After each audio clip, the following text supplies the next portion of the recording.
the word authentic is officially overused. I think that it is overused, and I think at the same time, the hot take is how can you reclaim it? Not everyone deserves access to your authentic self. That is a problematic statement. Tell us why. Welcome to In the Room on Purpose. This show is for women who are building, leading, questioning, stretching, and most importantly, becoming. I'm your host, Alyssa, and I sit down with powerful women to have honest conversations about ambition, leadership, growth, and what it actually looks like to find your voice and own your space. Sit down, get comfortable. I am so happy you're here. Today, we're talking about something that has become the most overused buzzword, possibly, and somehow the most underpracticed skill, and that's authenticity.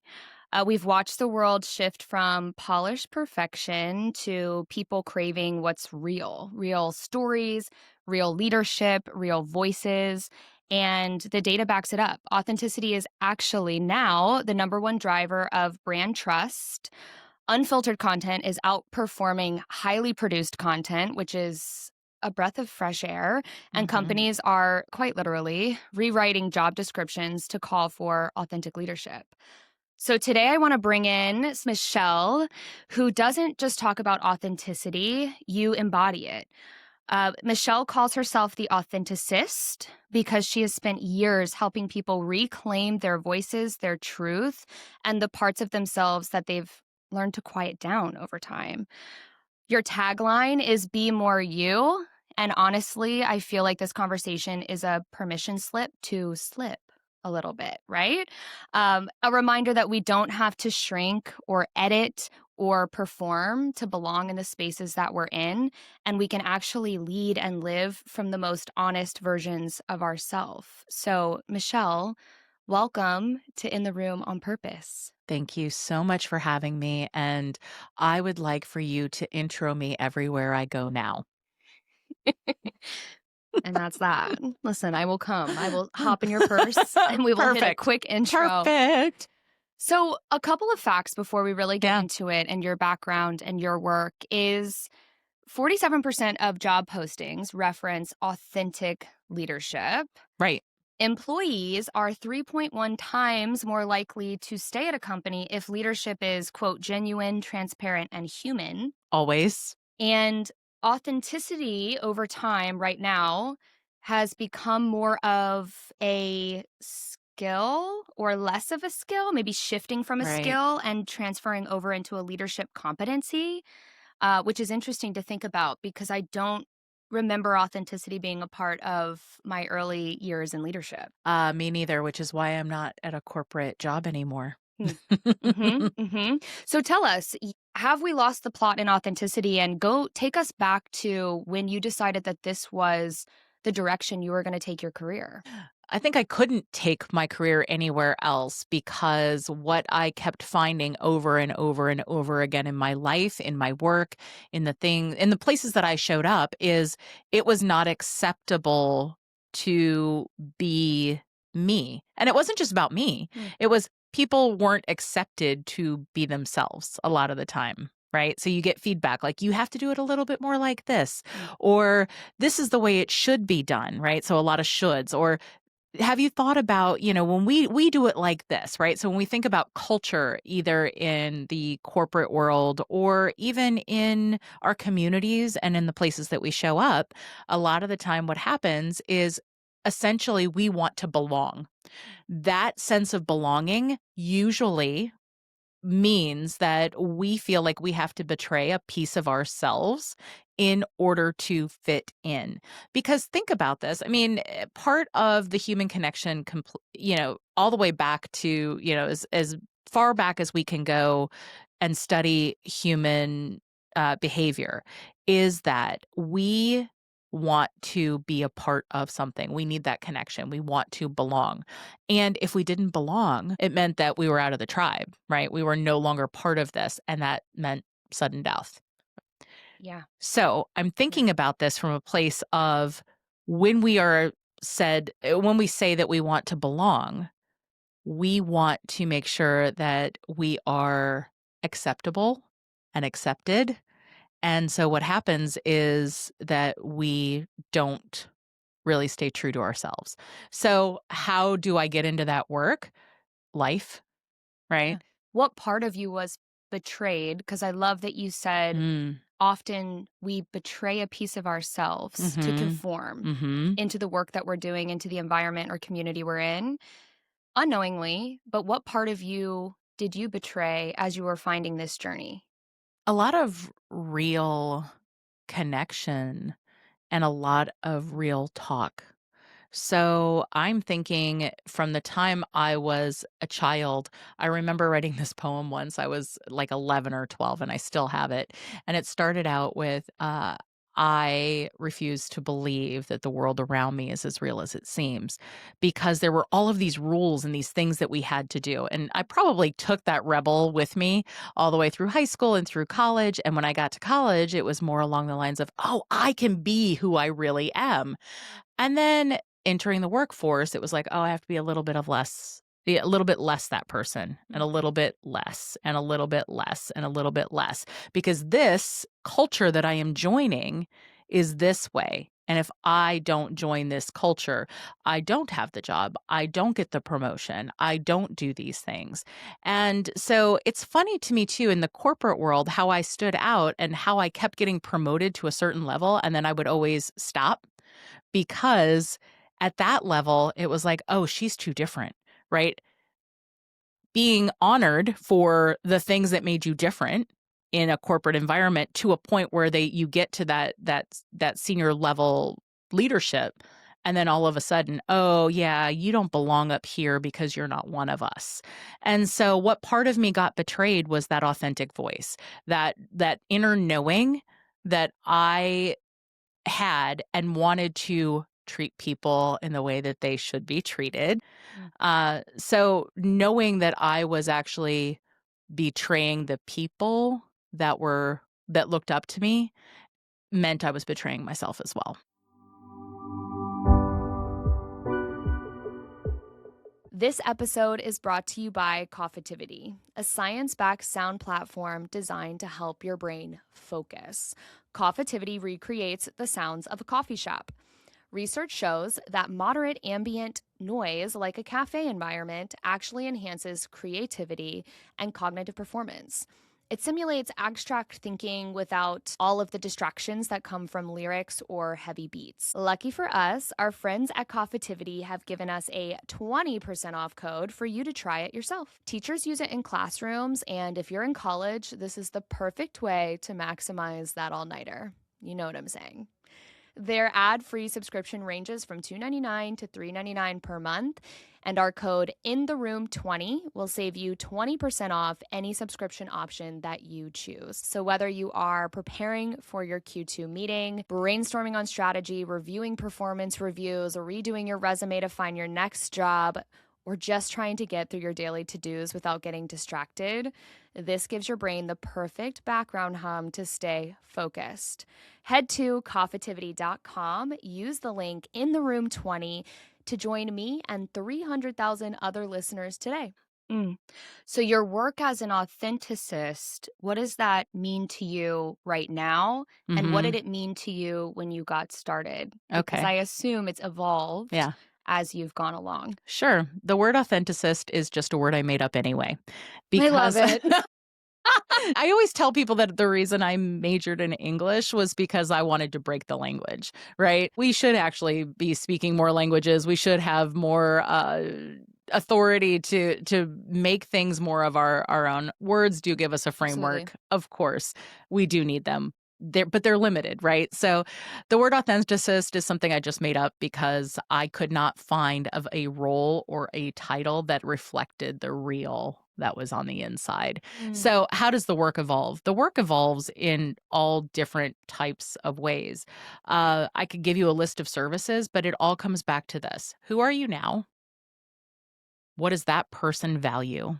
Are you aligned to that? Mm. How do you talk about that in a way that feels like you? And then, how do you make meaningful progress with yourself, with your community, and the things that you're here to do in order to um, pursue the path that feels most in alignment, right? So whether that's with branding, I've done a lot of brand content and writing and work like that. I do a lot of one-on-one coaching. I do a lot of experiences and retreats and workshops. From everything from corporate to more of the tarot and witchy like events. And I think about this in the way that the products and services can evolve, but it all comes back to identity. Who are you? Why are you here? Are you aligned to that? And are you able to put those values and those alignments into practice in your life on a day-to-day basis? If someone is feeling a certain way that they haven't been able to identify, and we would call that unaligned, right? And Right? sometimes you continue in the pattern. You don't know that you're not aligned with Yeah. the work you're doing or the mission that's in front of you. What is something that you can do in the morning or every day to ask yourself those questions Mhm. and to put yourself on a track to alignment? Because that's a big undertaking. It is, and we don't always have privilege to be able to up and quit and blow up our lives and No. move forward. Most people don't Yeah. have that privilege, right? But actually learning who you are is a huge piece of it. And understanding that that isn't an on-off switch. You don't automatically just know who you are and what you want and what you wanna do, it's a practice. So, how do you take 5 minutes every day? How do you take 10 minutes every day? Do you like to journal? It doesn't have to be a journal practice. Do you actually ever write out what you're grateful for? You don't have to have a gratitude practice. I'm giving you tangible examples of things that work, but what works for you? Sometimes it's a walk, sometimes it's a walking meditation, sometimes it's a visualization. Sometimes it's really sitting down and listing out those values again. I believe that everybody should reevaluate their values at different parts of their lives and often, Mm, multiple times per mhm. year, because it's not that a lot of the values change. If you value family, it doesn't mean that in 3 weeks you're not gonna value family. Maybe that value has to be present more today. Maybe I'm looking through the lens of family right now because that is a higher priority to me. If that changes, it's not that I no longer value family. It's just that maybe something else needs a little bit more of my attention now. So if you are constantly in tune to the values that you're living, and I'm not just talking about the words, like what they mean to you, why they mean those things, then that is a practice you can get in the habit of. It Mm. doesn't matter what the practice is. The practice is the tool to access yourself. Mm.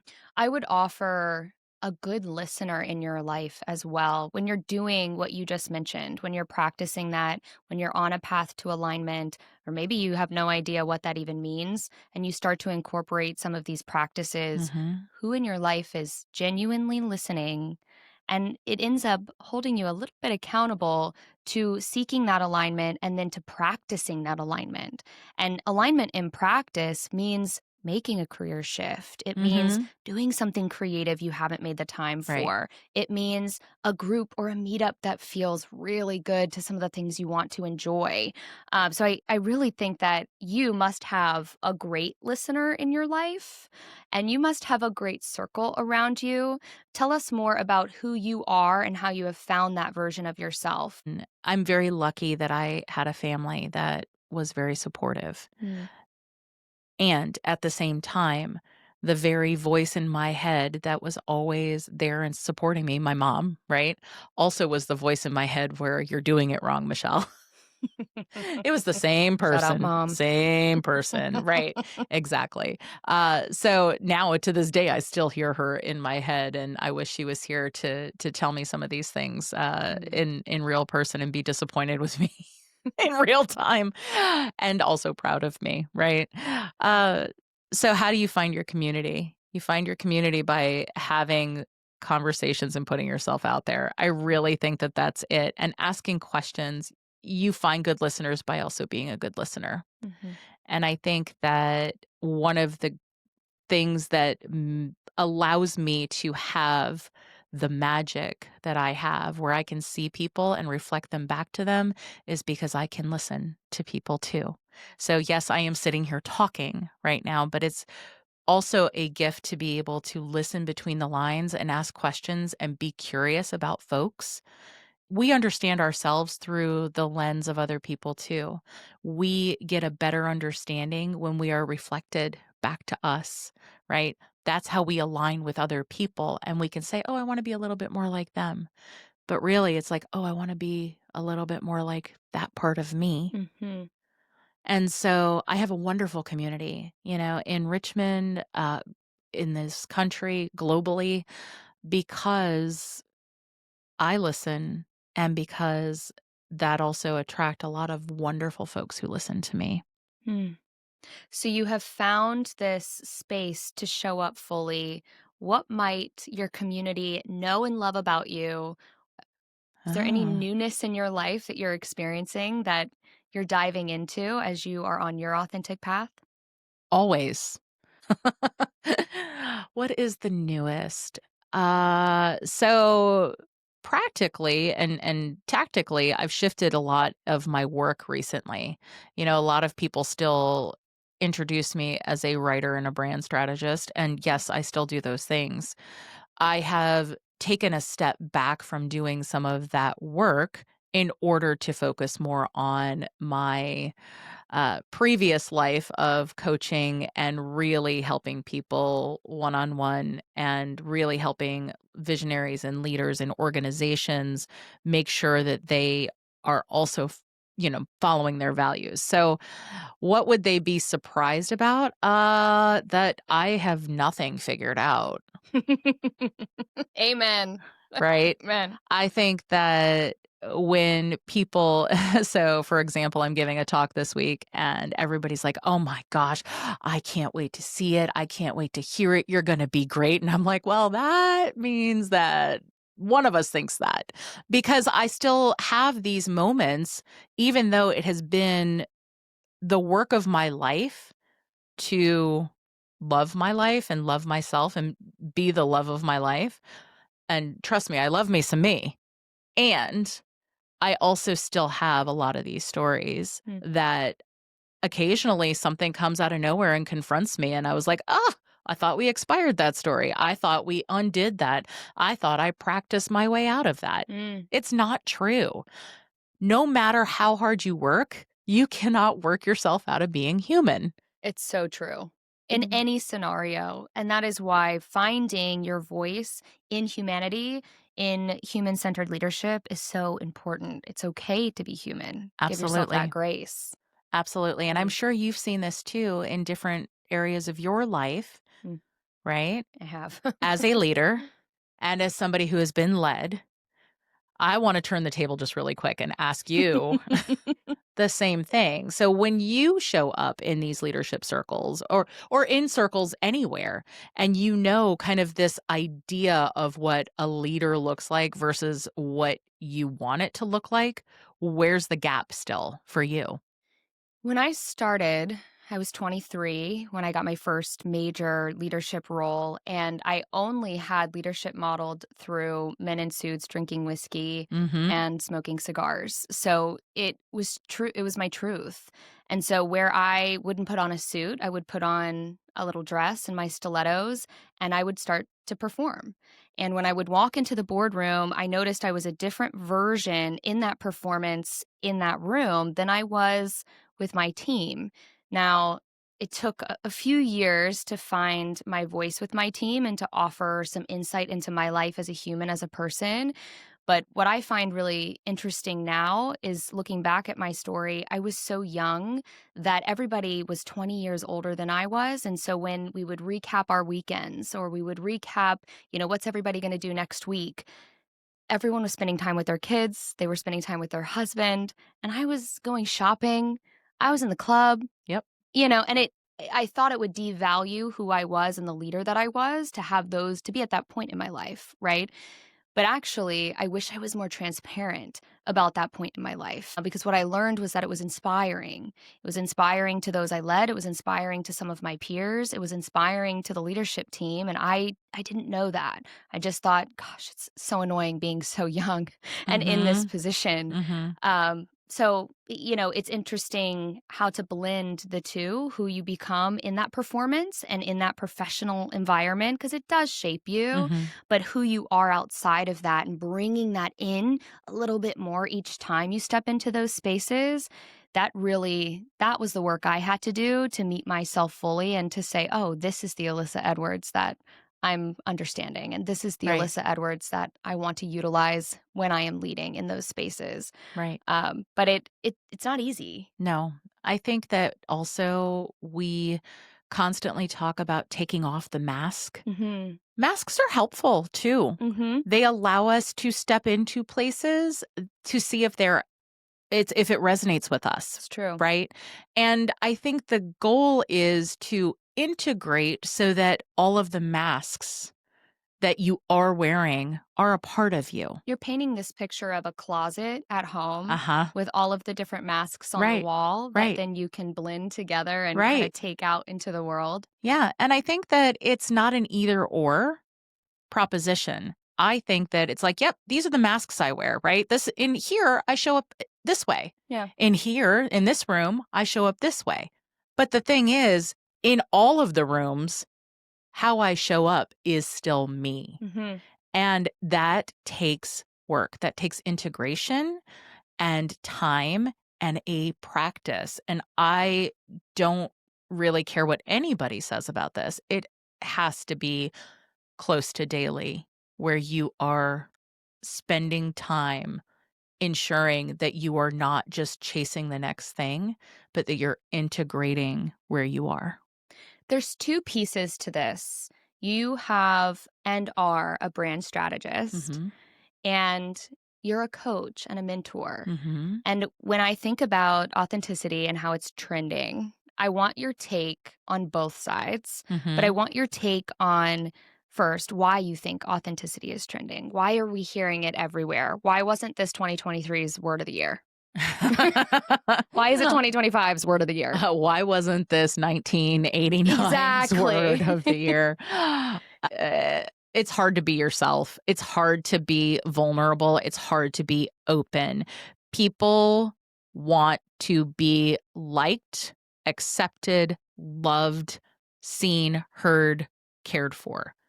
All of our interesting personality quirks that we have, and we all have them, feel like a barrier to that.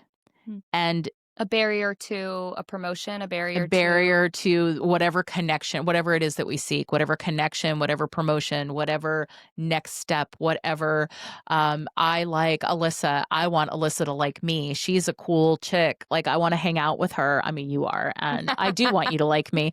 And at the same time, I'm not going to change me for you to like me. But there might have been a version of Michelle that did. Mm. So, And in relationships, in profession, right, it spans across right. your life. And so, why is authenticity this word? We all want to be who we essentially are. We all want to feel more calm and present. We want to like, know, and trust ourselves. So, there's your marketing speak, where everybody says, oh, they have to like, know, and trust you first. How in the hell are they going to do that if you don't like, know, and trust yourself? Or know what you like about yourself or know. Right. So think about the brand side of it. Who gave us permission to use authenticity as a brand strategy? And do you agree with Mm, this big picture of authenticity being what drives our conversations around growth? We're trying to quantify authenticity. We're trying to continue to find why we are authentic, which aren't we losing the plot a bit? so, here's the deal. I understand why people want it, and I do believe that organizations do want it because organizations are made up of people, and there is a need for this. And so I think that there's two ways to look at this. Oh my gosh, I just have deja vu. I feel like we've had this conversation before. Okay, there's two ways to look at this. Number one, the organization wants it because that is their bottom line. And if they don't start to embrace that, this whole human-centered HR and human leadership and human capital, if they don't start to embrace that, they are going to lose any of the momentum that they had when they were allowing people to work from home, to do all of the things that actually happened during a pandemic, Mm. and really actually improved people's quality of lives. Secondly, so in addition to that organization having to embrace all of that, I think that essentially people are people. And people don't leave organizations. I mean, maybe sometimes, but people usually leave people that they're working for.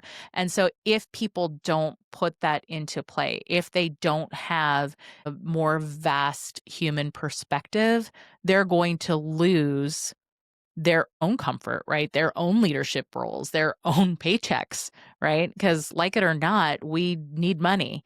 And so this is something that, when we set up all of our systems, this is what we chose to do.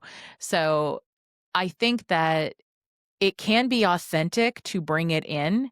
I also call bullshit on the idea that people think that organizations can institute authentic anything without really looking at the self work that goes into it for each individual.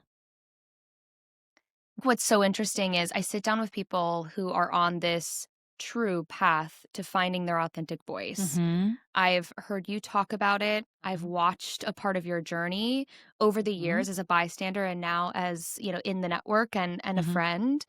And I just see I see the evolution of brands humanizing themselves, right? And it's a group of humans behind it, but how can they hold themselves accountable to true authenticity as they build strategy? And what does it mean for a brand to be authentic? Is it an accumulation of all of the people that work there? Is it going back to their roots? A lot of times it feels like it's finding the next viral moment, and which is just, Completely inauthentic. yeah. Let's So say it. let's look at Ben and Jerry's, right? So everybody who's been talking about Ben and Jerry's recently is talking about this whole idea. Well, they sold out, and they allowed themselves to be bought, a decade ago, and they couldn't handle it. And now, they've stepped down and they've stepped away because it's no longer what they built. The thing is people need capital. Hmm. They need to grow. They need to scale. They want to scale their missions. So when I think about an organization that has values and brands valuing or, putting themselves as, oh, we are authentic and we are transparent. Sure. Just like you can hop on that trend or you could actually do that work, right? So one of my favorite brands, local brand, Bright Body and Bright Body Baby, run by Gabby, she puts a lot of ads out there about who she is and what it is that she's doing in this world. Rachel Cook does the same thing with CEO Collective, right? Uh, I don't really, I mean, you can hop on my Instagram and you might catch me like post workout sweating on a porch and Boxing. boxing. You will definitely see me boxing. Also, I did that before it was cool and trendy to be authentic. But I say this to say not because I think I'm leading edge. What I'm saying this for is because it was not an option for me to be me because in order to change my own personal narrative, and I'm going to get back to brands in a second, but to change my own personal narrative about who I was and what I was able to do and stand for and be accomplished in this world, I had to get rid of any of the personas. So I started just showing up as me. And that was personal work. And I'm not saying I wanted to process that on social media. I didn't. I processed that in private. But part of that work was the first time I posted a picture of myself in a bikini after being raised in a larger body and being fat my whole life, right? And understanding that that wasn't my worth. Um, don't wear makeup anymore, right? I turned 50 this year, and it's not that I might never wear it again.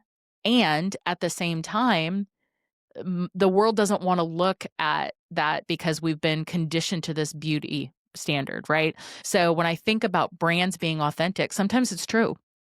Sometimes it is a culmination of the people who are in the room.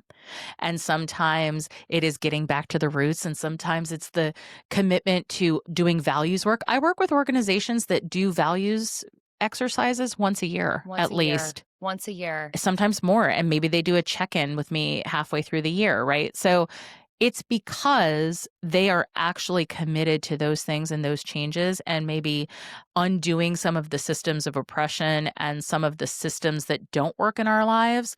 And that is authentic. And then there's always going to be people who hop on the authenticity trend and it's not authentic to them to be authentic. And so it's really hard to be somebody else or a different brand for any length of time.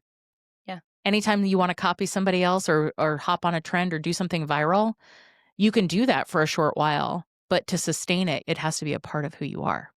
It feels like authenticity is permission in a lot of Mm, ways. It's mhm. permission to fail. It's permission to give yourself space to be vulnerable. Yep. It's permission to lean into creativity, but it really, on a brand side or a human journey, it's permission. Yeah, but it's Try new also things. permission to not need permission. 100%. 100%. So, use the permission, give yourself permission, and then forget that that word actually exists. Interesting. Dig in there a little bit more. Sure, Mm. organizations want permission to show up where they are. I think about some of the companies I've done work with, and they're like, "Oh, but somebody else is already doing that." Or this organization really cornered the market there. So I'm going to niche here instead. But their passion, their values, their skill set is all over here. We are often looking for permission to do things the way that we want to do them because our inner scripts and stories say that we can't. Use that word as often as you can, and then remember that you've never had to ask for permission to be who you are. That's the real Yeah, piece of work. You've right, never had to ask for permission to be who you are. right. Do you think that we're diluting the meaning of authenticity and finding our genuine path to fulfillment? Do I think you and I are doing that? No.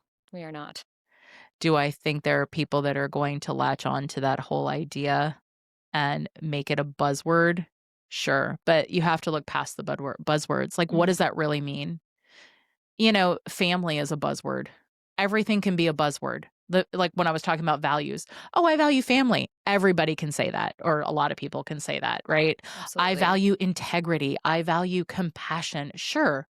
It's not that you and I don't, but why? Why are you centering that word and what is your lens and your take on that? Mm. What is one leadership trait that you subscribe to when you're working in a one on one setting or coaching setting? What's something that has come out of one of your coaching sessions that you're really inspired by? Oh man. Probably the curiosity to be wrong. Hmm. Right? So this is how I show up, and I'm like, "Really? Like, is that how we show up?" And sometimes asking that to myself too. Um, we often wanna be right instead of discover the answer, and so I really like to use questioning and curiosity, not just with my clients, but with myself. I really love that. I think back to my first experience being coached Uh-huh. where I was so excited. I was like, I am going to tell her everything. I am here to make a change in my life. And I'm sharing and And I'm I'm gonna do it sharing. so good. Yeah, I'm I'm going to gonna be, be such I'm a high so good at this. achiever. Yeah. I am so good at this. I wonder how she quantifies our Yeah. sessions. Yeah, exactly. She's gonna put a little gold star next to my name. I have to tell you, just really quick, I wanna hear the rest of this, but just really quick, when you said that, I was thinking about this moment where I asked a huge group of people, "Oh, you all want gold stars?" And they were like, "Oh, she called us out." I'm like, "Yeah, because I want the gold star too." Why are we like Yeah, this? exactly. So you were gonna be the best coachee ever. I Uh-huh. was. And honestly, the story ends with I was met with a coach who was not impressed. Yeah, She was not impressed. And it wasn't her role in my life and in that coaching session to be impressed. yeah, It was to poke holes. It was to help me introduce of myself course. to me. And it was really interesting to just be met with, oh, okay. Yeah. How do you feel about those duality in this space, right? Two things being true. It doesn't, being authentic doesn't mean you lack ambition. It doesn't mean that you're not allowed to reach for the stars, to go get that next CEO role. That Right. is a journey that is so valid. So, walk me through duality here, ambition and authenticity. They can be on the exact same side of the fence. It's not an either or proposition. I think that a lot of the time when we try to classify things, we put in it into this or that. And it's really like, yeah, this and that. I know my commitments and my values, and I know where it is that I'm committing to, and I am taking the moments in my life to reflect on if I am being honest with myself that these are for me, and if they aren't, that I am shifting that role. It does not have to be high achieving all the time. I was a high achiever. I was an executive. I was miserable, Mm, right? I decided that I actually wanted to love and live my whole life. mm. And I'm still high achieving. I own my own business. I am highly active in the community. I know a lot of really cool people, and I get to do a lot of really cool things. And that wasn't a trade off, it was the result of me becoming clear with who I was. What is your founder story? When did you start navigating your own Mm. path in business? So I didn't full time in my own business till 2018, but it really started much earlier in my life. I mean, I can tell you that one of the very first things that I remember was starting a business with, in my parents' den at like the age of 4, right? What was that business? And I think we were a travel company, and I would Okay, I draw love out we. maps. We're a We were a travel company, and I drew out maps and like suggested places to go and did all of that too. I was always starting businesses. I also did, the typical lemonade stands, and then I would find things in the neighborhood and I would sell them to the neighbors. And then I would rally the kids in the neighborhood and we put on talent shows and I'd sell the tickets. Like I always was entrepreneurial, right? So much so that in my 20s, I decided to go into business and I opened a plumbing company with a couple of people that I worked with. It was the wrong thing to do. I did not open it with the right people. However, I learned quite a bit about myself. And then I've always done kind of things on the side until I launched my business. And I think the reason that I really did it is because I kept finding myself hating where I was ending up and hating the rooms I was in. My teams were amazing, but generally I'd get finally so far up that I was in a room with people that I didn't like and Yeah. didn't respect. And so that was a big catalyst for me. And also my life changed, right? So in 2011, my nephew was born still. Mm. And my whole perspective on what am I doing with my life changed. And then saying, none of this works. Who am I really? What do I value now? What is it that I want? Who are the people who are around me? And asking those questions. And when I came out of that, I knew I was not going to be in corporate. I wasn't going to be in suburbia. I wasn't having kids. It was debatable on whether or not I was going to still have my husband, but tomorrow's our 21st wedding anniversary. So I still Oh, do. yes. And I think about all of that, and it was like everybody thought I had lost my mind, and it was the first time that I felt like me. No, it's a beautiful story. And I think it intertwines with the real work that you've put in and the advice you've given us today on how to answer the questions of what do I want to be doing? What is the impact I want to make? What makes me happy? Right, What do I want my day to look like? right. Don't spend time on shit you hate. What is it that you love? Go there. Hmm. If you are spending time on shit that you hate, what is the first step to getting out of that environment? Be honest with yourself that it's shit you hate. Don't try to like it.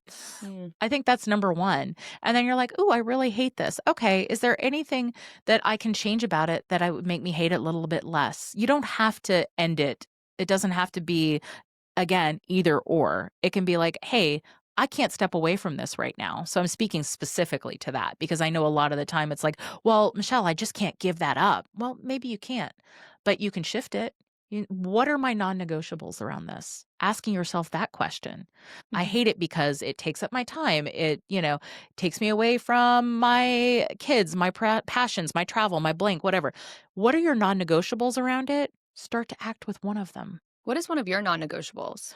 I think one of my biggest non-negotiables is that the people I work with have to be curious. Hmm. It's not that they have to believe everything that I believe, but they have to be open and curious to examining those beliefs and be open to changing them too. I'm actually thinking about anti racism and working toward equity and inclusion of humans by humans. That is a non negotiable. I don't think that everybody has the same lens on that. Are you curious to exploring what it means that you're doing? Are you not harming people? It makes me think about a leader that was in my life a couple of years ago. Mhm. She was a chief people officer, and she brought her team together and did a sound bowl Mm, and a meditation. love that. I had never seen that in a space before, but talk about inclusion for those who may practice wellness activities outside of the workplace, but have never had an opportunity to explore that part of them in the workplace. And this extent, just an example, but extends in so many other areas of inclusion and equity and diversity. But having that leader believe in sound bowl meditation and having a what could have been taboo and woo woo event and activity Mhm. in a highly successful corporate environment Right. was so beautiful. Yeah. I think about it on a weekly basis, and wellness is trending, and maybe wellness is the next authenticity. Uh, Or it was the last one, I'm not sure. yeah, it's around. But it really makes me think about how we can identify authentic leadership. So if we're working in a certain environment and we have several leaders, right? We have our direct leader, we have a leadership team that we look up to, hopefully. How do we identify authenticity and genuine leadership? What are some of the signs that you use to see that in people as you're so curious? Absolutely, I don't think it's necessarily likeness either. No. Like, we're not looking for people who are like us, and I think that that's what we think that we're looking for, as Mm, opposed to people showing you who they are mhm.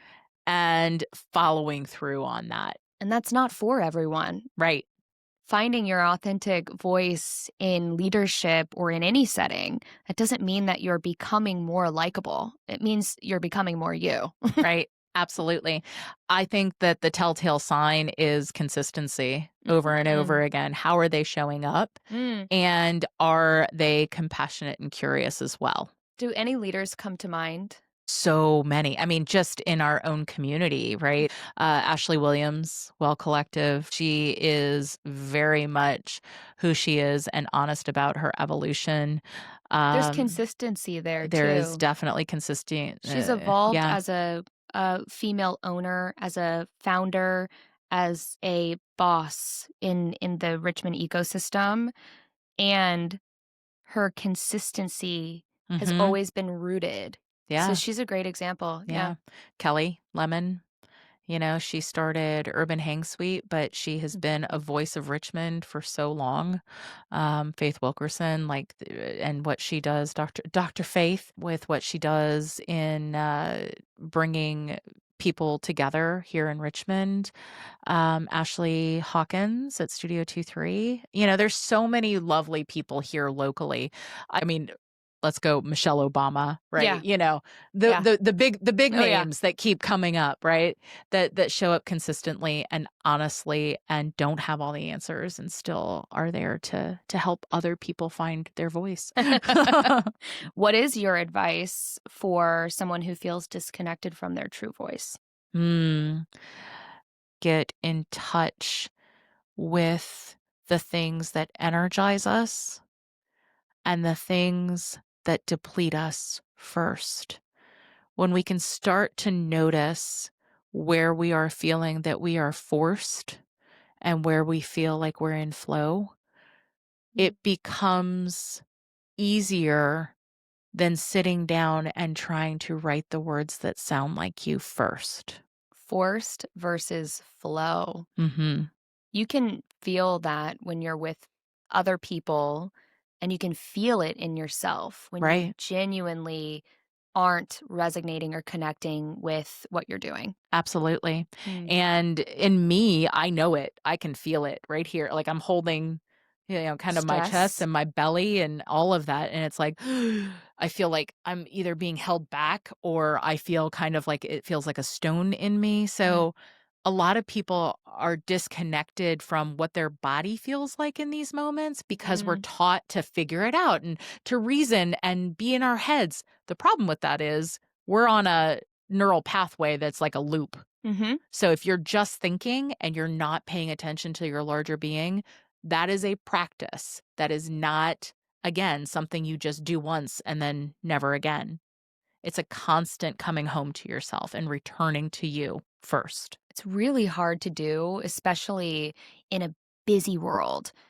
As a busy leader, as a busy business owner, it is hard to come back into your body, slow down enough to even see what's happening. I go back to the original days and my early days of not using the bathroom for 9 hours. Oh, I hear you. Or not eating and then No time. realizing I'm commuting home and it's 8, 9 o'clock and I'm on a train and, did I eat Did today? I eat? And then you'd binge because you're Uh looking huh. for that dopamine hit because you've had a hard day. 100%. It's Yep. really so interesting how out of body and how long we can navigate Or, and lead out yeah. of body. Yeah. It can be years. It can be decades. Yeah. The world is always gonna want more from you than what you're able to give it. So if you don't start taking that if you are too busy to take the time, that means you need to double the time you need to take. Hmm. Say that again. So if I say to you, "Alyssa, I know you're busy, but you need to take 10 minutes," and you're like, "I'm too busy," then you better take 20 or 30. It's good Because if you advice. are too busy to put yourself ahead of the people that you're pouring into in order to continue to do so, then you probably need double the amount of time than you think. Yeah. Then I agree. I subscribe to that. We're going to shift. let's go. We're going to play authenticity hot takes. I love a hot take. I have a lot of them. I'm going to throw out a couple of statements, Okay. spicy, taboo statements, My and favorite. you're going to respond with hot take or I agree. Okay. So, hot take might mean you disagree, you would challenge that, or maybe you have a different provocative viewpoint. Okay. I agree is we're aligned. Yep. Either or, a quick note on why All you right. agree or hot take. Gotcha. Authenticity is being used as a marketing tactic. 100% agree. I think that companies are seeing that if they do not evolve, that they will die. Mm. And I think that what they're going to find is if they don't actually embody it, they will Hmm. die. Hmm. You can't fully be authentic at work. Hot take. You absolutely can. There's a difference between private, personal, and public you. You don't have to take private you, but you have to take a version of you. And I'm not even saying a version. I don't want to say that word version because that implies that you are leaving other things behind. You are taking you fully and acting in context of the environment that you're in. You have to be you. If you are not, you will miss your life. Mm. People value relatability more than expertise. 100%. In fact, this has actually been a study for years. Um, National Association of Colleges and Employers every year puts out a study, for what employers hire for, and a lot of it is communication, people who can talk, people who can fit in, and I'm not talking about in a way of like inclusion and equity and diversity. I'm really talking about people who are going to be able to be curious, to question, to show up in their company, these companies, more than skills. Skills can be taught. The more you can relate to one another, essentially, the work will get done. The word authentic is officially overused. Oh, 100%. See, I wish I had a hot take on that and said no, but It's refreshing to know that you study this. This is your work. This is your commitment to helping people find their authentic voice and be more them. And that you also Mhm. could agree with the Right. concept that it's overused. I think what happens is our brains look for ways to categorize things and put them in a neat box so we can go, go, go and hustle. I think that it is overused. And I think at the same time, the hot take is how can you reclaim it? Mm. Mm. Not everyone deserves access to your authentic self. Ooh. Hot take. That is a problematic statement. Tell us why. Oh, you don't have to give your energy to everyone. But that word deserve is problematic completely. I don't agree with it. I love your take. Mhm. Protecting your energy is different than someone deserving or not deserving your It has energy. nothing to do with the other human. In fact, most of life has nothing to do with the other human. And that's on a long leadership career that you've had in community, in work, but really in community. I love your take on that.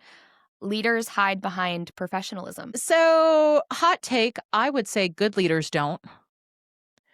And I don't usually like to use good and bad. What I will say is that I agree that it is easier to hide behind, I am this person, I am this role, I will show up like this. And then I will go home and I will cry and I will eat a tub of ice cream and drink a bottle of wine. Oh, wait, am I talking about me? Hold on a second. Let me think about this. No, I think that there are definitely times that it is easier to show up in one way instead of your nuanced self. So, sure, that happens. And the hot take is that as you do the work to undo the programming and conditioning about the roles you play, you will show up in a different way. Yeah, challenge yourself to not hide behind what your version of professionalism is. 100%. Being authentic sometimes makes people uncomfortable, and that's okay. Ugh, yeah, agree, 100%. I am not for everybody. And that's the sentence. You can't be authentic if you're trying to be liked. I would say that is 100% true. If you have an outcome and you attach to an outcome and you wanna go in a certain place, like being liked, Mm. then it will rub up against the things that are innately you. Is that a barrier to entry to authenticity? Is wanting to be liked? No, I think that there are different ways that you can show up.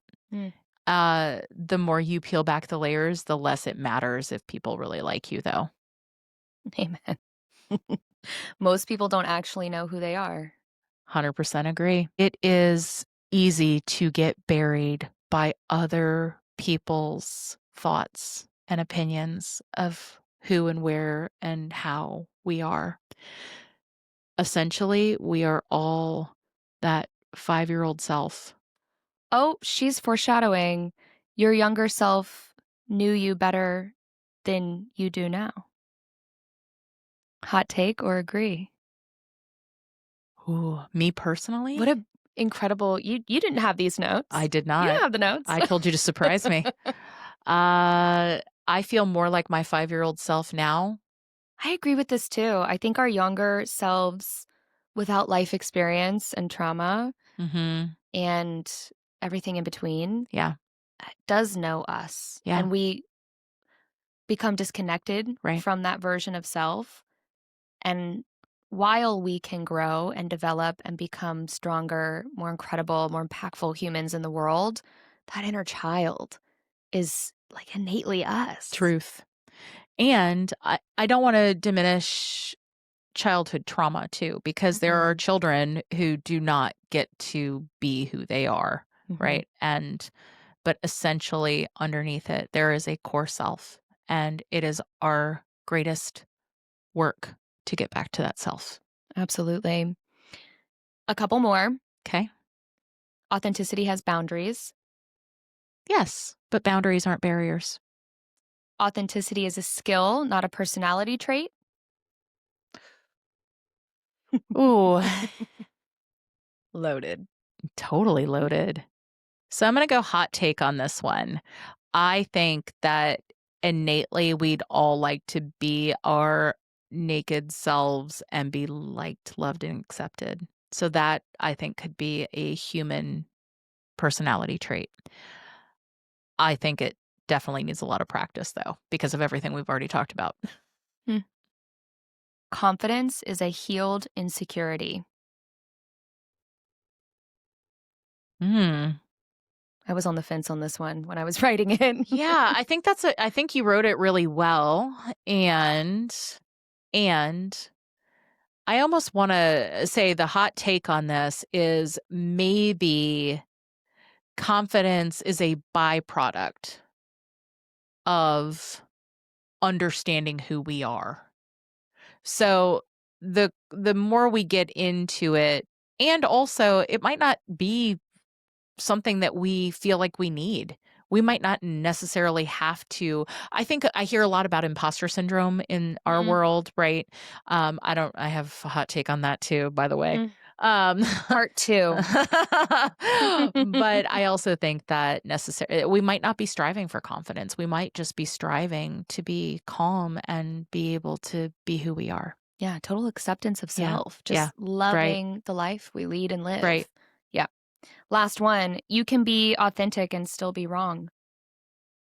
Oh, 100%. What a twist, right? Yeah, no, 100%. You can be authentic to exactly who you are, and you could still be a piece of shit. Yeah. Let's keep it real. Wait, that is how we're ending the episode. On that line. Ah, cheers. Cheers. What We a did. great conversation, and thank you so much for Thank being you on the show. so very much for having me. Thank you for your thoughtful questions and thoughtful notes.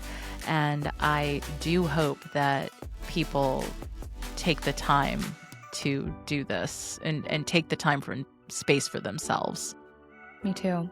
There's real action in this conversation, real steps to navigating what this means in your own world. 100%. Love it. Thanks, Alyssa. Thank you.